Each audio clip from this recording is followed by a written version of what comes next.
কি আজকে এত বেলা হতে চললো কিন্তু সবাই এখনো পর্যন্ত এলো না। এই সব হলো কুঁড়েমির লক্ষণ মহারাজ। আপনি একদিন যারা যারা দেরি করছে তাদের চাপকে দেবেন, তাহলেই সব সিধে হয়ে যাবে। আর বলবেন না মহারাজ, আজকে গিন্নি কাঁচা লঙ্কা দিয়ে কুচো চিংড়ির ঝালটা যা বানিয়েছিল না, খেতে খেতে দেরি হয়ে গেল।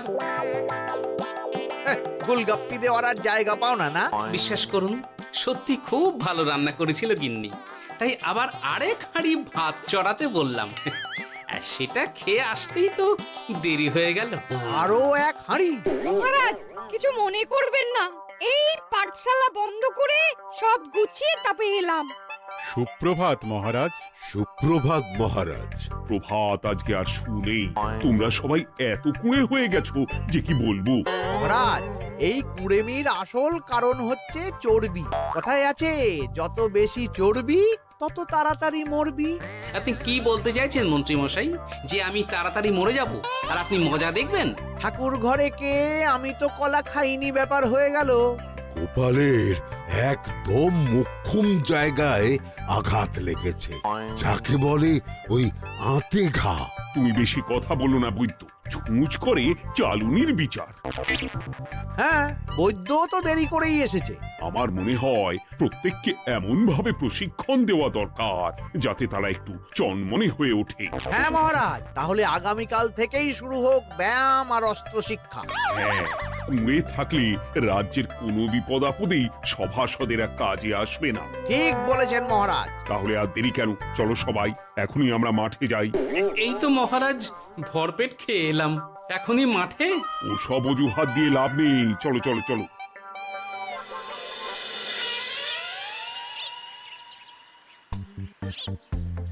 এবার সবাই সারিবদ্ধভাবে দাঁড়িয়ে পড়ো। কি গোপাল কোথায়? মহারাজ, গোপাল আপনার পিছনে দাঁড়িয়ে আছে, চুপি চুপি। এই এই এই গোপাল, যাও যাও মাঠের মাঝখানে গিয়ে দাঁড়াও। এই চাঁদি ফাটা রোদে কেন মহারাজ সুস্থ শরীরকে ব্যস্ত করছেন? এইসব বাজে কথা শুনতে চাই না। শুয়ে বসে থেকে শরীরের কি অবস্থা করেছো? শরীরের নাম মহাশয়, যা সবে তাই সয়। তুমি যাবে না, তোমাকে এক্ষুনি বরখাস্ত করব। কি জ্বালা!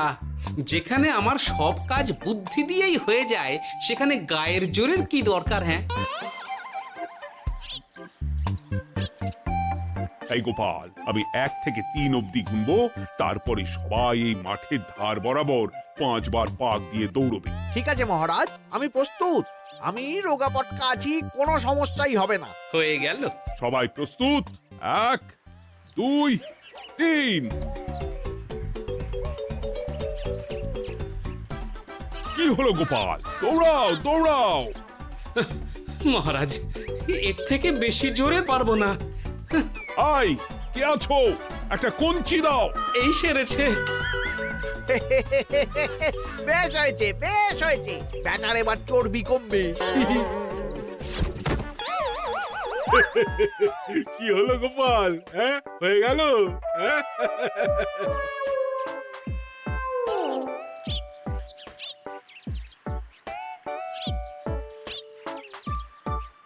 এই গুলটে, উঠি, আমাদের দাদু উল্টে গেছে। হ্যাঁ, তাই তো দেখছি। চল চল গিয়ে দেখি। উফ, চেহারার কি অবস্থা বানিয়েছো গোপাল, হ্যাঁ? এতটুকু দৌড়তে গেলেই চিটপটাং। তাড়িয়ে দিন মহারাজ, এরকম বেঢপ চেহারা সভাসদকে আমাদের দরকার নেই। না না, তা বললে হবে নাকি গোপাল? তুমি এক্ষুনি বাড়ি চলে যাও, কালকে আবার মাঠেই দেখা হবে। এই দাদু, বাড়ি চলো। ওরে বাবারে!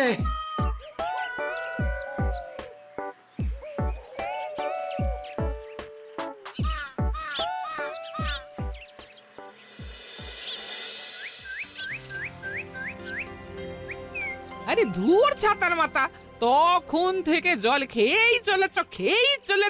কি হয়েছে সেটা বলবে তো? শরীর চর্চা হয়েছে, শক্তি খরচা হয়েছে, আর পারছি না। উফ, বাপরে বাপ, কি পায়ে ব্যথা! এই জন্যেই আমি বলি বাপু, একটু বপুটাও নড়াও, কিন্তু কার কথা কে শোনে? ওরে বাবা, অকারণে সুস্থ শরীর ব্যস্ত করবো কেন বলো তো? বেশি নড়াচড়া করলেই আয়ু কমে যায়। তোমার এই বাজে কথা কোন শাস্ত্রে লেখা আছে শুনি? শাস্ত্রে কেন যাব, বাস্তবে জলজ্যান্ত উদাহরণ আছে।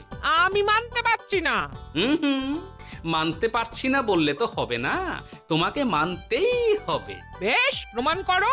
আমি যদি তোমাকে প্রমাণ করে দিতে পারি, তাহলে আজ থেকে বাড়ির বাজার দোকান করার দায়িত্বটাও তোমাকেই নিতে হবে। দিদা, তুমি তো ফেঁসে যাবে, দাদুর সঙ্গে বাজি লড়বে না। এই বাদ দে তো, তোর দাদু আগে প্রমাণ করুক যে বেশি নড়াচড়া করলে বয়স কমে। হ্যাঁ তাহলে বাজি? হ্যাঁ, বাজি। আচ্ছা ঠিক আছে, বেশ। তুমি তুমি একটা পশুর নাম বলো তো, যারা খুব তাড়াতাড়ি দৌড়য়। ঘোড়া, হরিণ, চিতাবাঘ আরো আছে। আচ্ছা, এবার সবচেয়ে আস্তে আস্তে কোন পশু চলে, এরকম একটা পশুর উদাহরণ দাও। কেন, কচ্ছপ? এই তো পেয়ে গেছে উত্তর।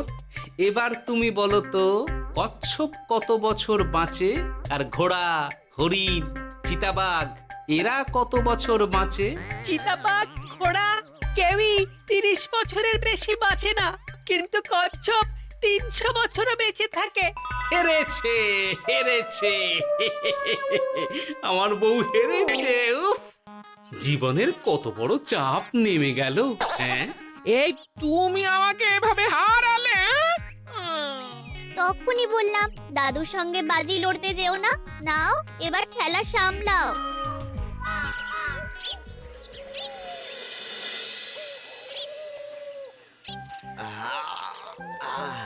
আরো ভালো করে মালিশ কর। আজকে ছোটাছুটি করে পা দুটো বেশ ব্যথা ব্যথা করছে। কালকে তো আবার অন্য পরীক্ষা।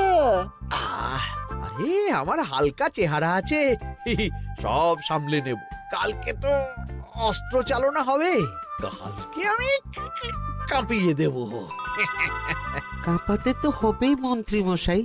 আমরা আপনার শরীরে এমন ঘষা মাজা করে দেব না, মনে হবে আপনি না একটা জলযন্ত্র অস্ত্র চালনা করতে যাচ্ছে। বাস এই তো চাই। বাবারি, আস্তে আস্তে। আরে বাবা, আপনার তো ইস্পাতের শরীর, ভাঙবে তবু মচকাবে না। চিন্তা করছেন কেন? ভয় পাবেন না, ভয়কে জয় করতে হবে। আরে আরে আরে, তোরা আমার কথাটার সাথে করছিসটা কি? মানুষটা মরে যাবে তো। চিন্তা করো না গিন্নি। বাবা, ওরা বলেছে আমার ইস্পাতের শরীর, ভাঙবে তবু মচকাবে না। একবার এই বুড়ো বয়সে হাত পা ভাঙলে কি সামলাবে শুনি? মন্ত্রী মশাই, আমাদের বকশিসটা দিয়ে দিন, আমরা কেটে পড়ি। বাবারে বাবা, দিচ্ছি, এনে। এত খাটানোর পরে এতেই এখন খুশি থাক। হ্যাঁ,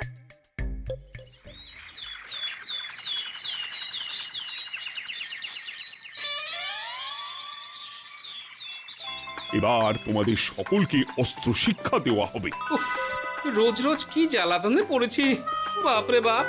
বাবা মা কাউকে ডাকার দরকার নেই, ভালো না লাগলে রাজসভা চাকরি ছেড়ে চলে যাও। মহারাজ, এটা তো উচিত নয়। যে যেটাই পারদর্শী তাকে সেটাই করতে দিন না।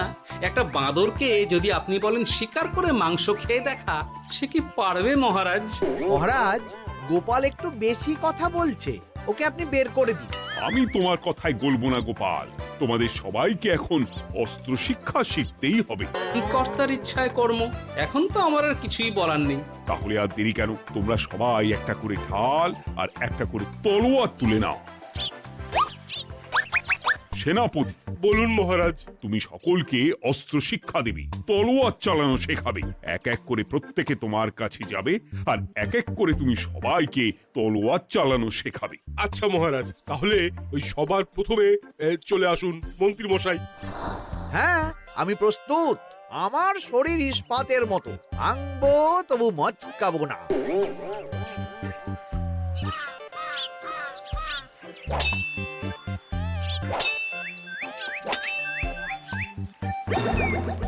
কি কেমন দিলাম? অত সহজ নয় সেনাপতি। আমি মন্ত্রী এমনি এমনি হইনি, আগে অস্ত্র শিক্ষা শিখে তবে মন্ত্রী হয়েছি। এটা কি হলো? হ্যাঁ, আপনি অস্ত্র শিক্ষায় পারদর্শী, কিন্তু আরো বিচক্ষণ হতে হবে। কারণ আজকে এই পাগড়ির জায়গায় আমি যদি তলোয়ার আপনার গলার দিকে চালাতাম, তাহলে কিন্তু আপনার এই ভবলীলা এখানেই সাঙ্গ হয়ে যেত। ঠিক আছে, মনে রাখবো। এবার বাকিদের তো ডাকো। হ্যাঁ, এরপরে তলোয়ার চালানো শিখতে আসবে গোপাল। গোপাল দাদু, গোপাল দাদু। বাবা বাবা বাবা, গোপাল তুমি আবার দল বল নিয়ে এসেছো। দেখি তোমার কত দম। গোপাল, তুমি প্রস্তুত হও। হ্যাঁ হ্যাঁ, আমি প্রস্তুত। ওরে বাবারে, এ তো ভয়ানক চাপের কাজ। আমাকে বেশ বেগ পেতে হচ্ছে। সামলাও গোপাল।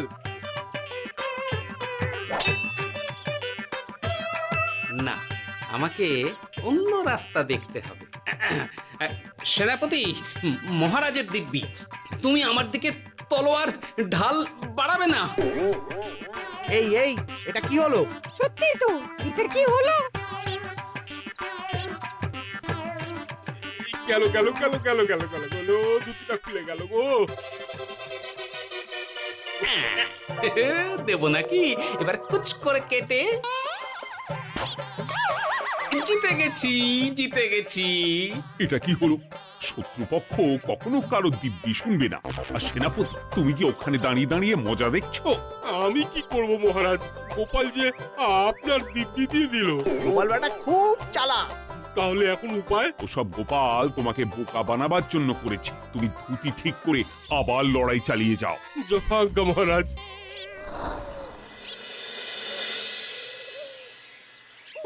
কিরে ন্যাপলা, তোদের দিদা আমার জন্য কি রান্না করে পাঠিয়েছে রে? এই তো ভাত, আলু সেদ্ধ, এই পুঁই শাকের ঝোল আর রুই মাছের ঝাল। আর তোদের যে তোষক, বিছানার চাদর আনতে বলেছিলাম, এনেছিস তো? ওই তো দাদু, কুটির গুলটে আর বাকিরা সবাই ধরাধরি করে নিয়ে আসছে। ব্যাস, তাহলে তার কোনো চিন্তা নেই। খেয়ে একটা জব্বর ঘুম দেব, কারণ এখানে যা রঙ্গ দেখছি তাতে বিকেল হয়ে যাবে। তলোয়ার শিক্ষা আজকের মতন এটুকুই থাক। এবার শুরু হবে বল্লম শিক্ষা। সবাই আবার আগের মতন সারিবদ্ধভাবে দাঁড়িয়ে পড়ো।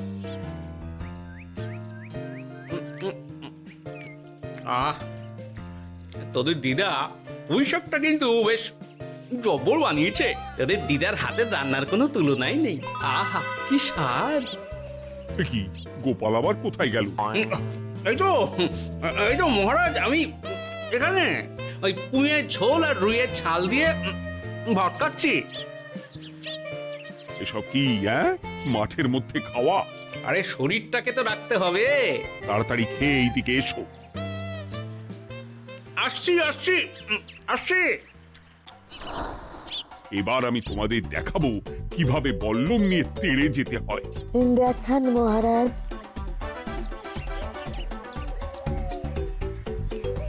এ তো খুবই সোজা মহারাজ। ঠিক আছে, তাহলে বল্লম নিয়ে তেড়ে যাও দেখি। দিন, আপনার হাতের বল্লমটাই দিন।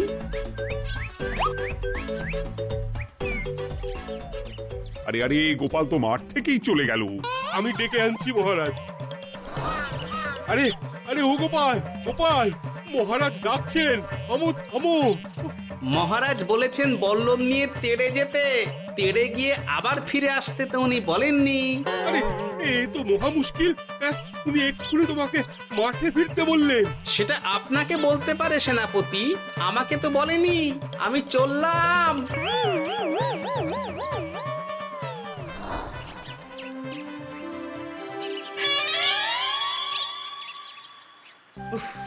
বাবারে বাবা, কি ঝক্কি!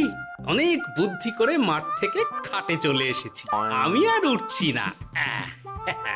এ কি বলি, তোমাদের তো এখন অস্ত্র শিক্ষা নেওয়ার কথা। হ্যাঁ, তোমার বলা নেই, কোয়া নেই, অমনি বাড়ি চলে এলে। আরে বাবা, ওইসব অস্ত্র শিক্ষা মানেই সুস্থ শরীরকে ব্যস্ত করা। অসহ্য খাটনি, অযথা কষ্ট। কষ্ট করলে তবেই কেষ্ট পাওয়া যায়। হ্যাঁ, তোমায় আমি আগেও বুঝিয়েছি, যেখানে বুদ্ধি কথা বলে সেখানে দেহের শক্তি নীরব দর্শক গিন্নি। আরে বাবা, সে না হয় বুঝলাম, কিন্তু মহারাজ তো ভালোর জন্য সবাইকে অস্ত্র শিক্ষা দেওয়ার চেষ্টা করছে না? আরে বাবা, যার যা কাজ তাকে সেটা করালেই পারে। মহারাজ তো সেটা বুঝতেই চাইছেন না। আমি এখন ঘুমো।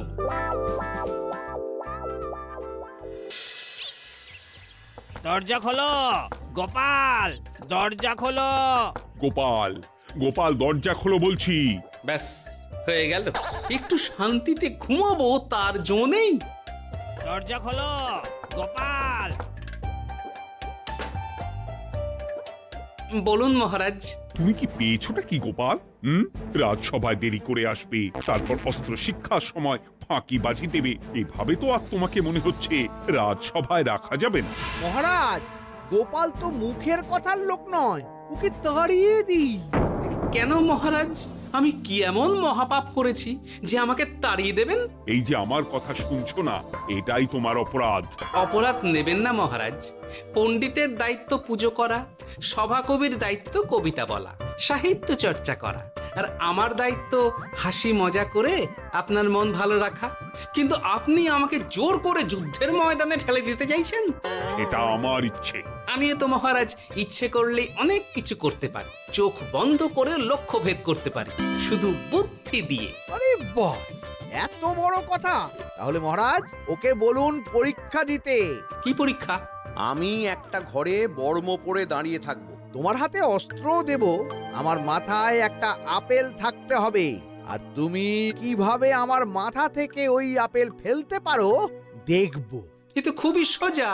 কি গোপাল, তাহলে লড়বে নাকি বাজি? হ্যাঁ, লড়তে রাজি আছি। তাহলে আজ রাতেই হয়ে যাক পরীক্ষা। যদি এই পরীক্ষায় উতরে গেলে তো ভালো, নইলে তোমার চাকরিটা গেল। গোপাল, তুমি পারবে তো? সে দেখাই যাবে। আজ রাতে তাহলে রাজবাড়িতে দেখা হচ্ছে। যদি আমি এই পরীক্ষায় বিফল হই, তাহলে আমার চাকরি আপনি কেড়ে নেবেন, আর যদি সফল হই তাহলে মন্ত্রী মশাইকে শাস্তি দেবেন। আমি নিজে সারা কৃষ্ণনগরে নাক্ষত দেব। বেশ, দেখা যাক।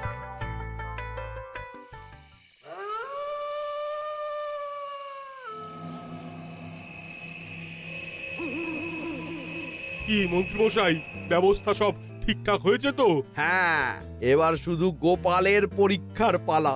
আমি তাহলে বাইরে গেলাম, গোপালকে পাঠিয়ে দিচ্ছি।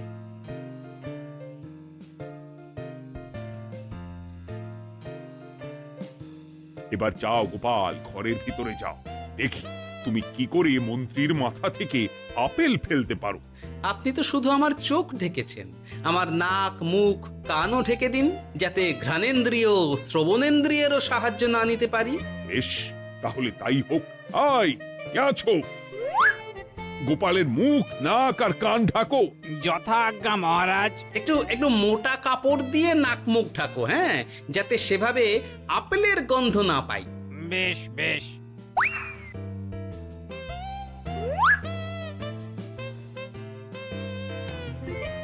যাও গোপাল। গোপাল, এবার তোমার চাকরি গেল। এবার তুমি কি করবে? কি করবে? দৌড় ঝাঁপে ফাঁকিবাজি? হ্যাঁ?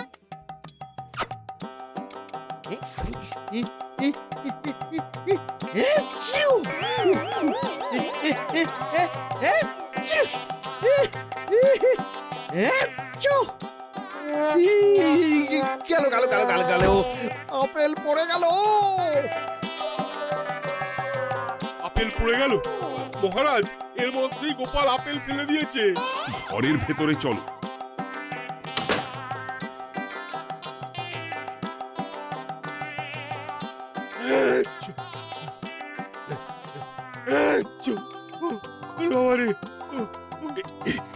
কি ওরে বাবারে বাবা, কি ঝাঁজ! ওরে বাবারে বাবা। কি মহারাজ, দেখলেন তো গোপালের চমক? অস্ত্র ছাড়াই আপেল ফেলে দিলাম। কি, এটা তো তুমি নীতি বিরুদ্ধ কাজ করেছো। সারা ঘরে নস্যি ছড়িয়ে দিয়েছো। মহারাজ, হাঁটতে গিয়ে আপেল পড়ে গেছে। এবার সারা কৃষ্ণনগরে নাক্ষত দিতে হবে। সত্যি সত্যি গোপাল, বুদ্ধি তো তোমার জুড়ি মেলা আভার। আমার নাম গোপাল ভাঁড়। একটা কথা মনে রাখবেন, কেউটে সাপের লেজে পা দেবেন না, আর গোপালের কাজে বাধা দেবেন না। যে কাজ বুদ্ধি দিয়ে করা যায় তার কাছে শক্তি ছোট্ট শিশু মাত্র। সত্যি গোপাল, আজ তুমি সেটাই প্রমাণ করে দিলে। আর আজ থেকে তোমাকে তোমার ইচ্ছার বিরুদ্ধে খাটাবো না। তুমি খাও দাও, ভুড়ি বানাও। যার যা কাজ সে তাই করবে। যেমন এখন মন্ত্রী মশাই নাক্ষত দেবেন। হ্যাঁ, ভুল করে বাজি ধরে ফেলেছি, এখন নিজেই চাপে পড়ে গেলাম। তাহলে আর দেরি কেন? নাক্ষত এখন থেকেই শুরু হোক। কৃষ্ণনগরের রাস্তা শেষ হতে হতে সকাল হয়ে যাবে।